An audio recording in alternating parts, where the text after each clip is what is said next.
Morning. So సంధ్యా సమయం అంటే రాత్రి నుంచి మనం పొద్దున్నలోకి ఎంటర్ అయ్యాం.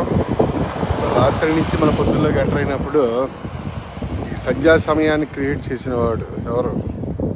ఆ సూర్య భగవానుడు. ఆ సూర్య భగవానుడిని మనం ఈ మార్నింగ్ వాక్ టైంలో ఆ ఆదిత్య హృదయం అలాంటివి వింటూ తలుచుకోవటం ఎంత పుణ్యం.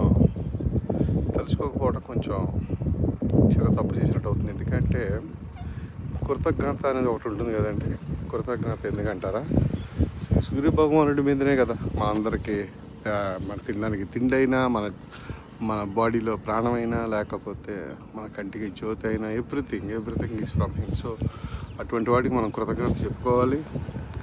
So at the same time మనం పొద్దునే ఈ సంధ్యా సమయాల్లో ఉపనయనం అయిన వాళ్ళు సంధ్యావందనం చేసుకోవటం, లేదంటే ఉపనయనం లేని వాళ్ళు ఆదిత్య హృదయం ఏదో వినటం, ఇలా చేయటం వల్ల ఆ కృతజ్ఞత చెప్పుకోవటమే కాదు, అది చేయాల్సిన పని అది చేస్తుంది. దానికి రావాల్సిన బలం మనకు వస్తుంది, ఫలితాలు మనకు ఉంటాయి.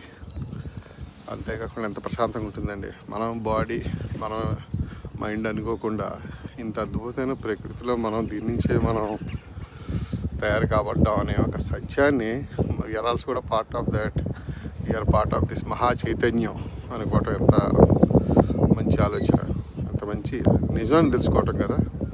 మన శక్తి ఇదే కదా. మనకి ఇంకేం ఆస్తి కావాలా?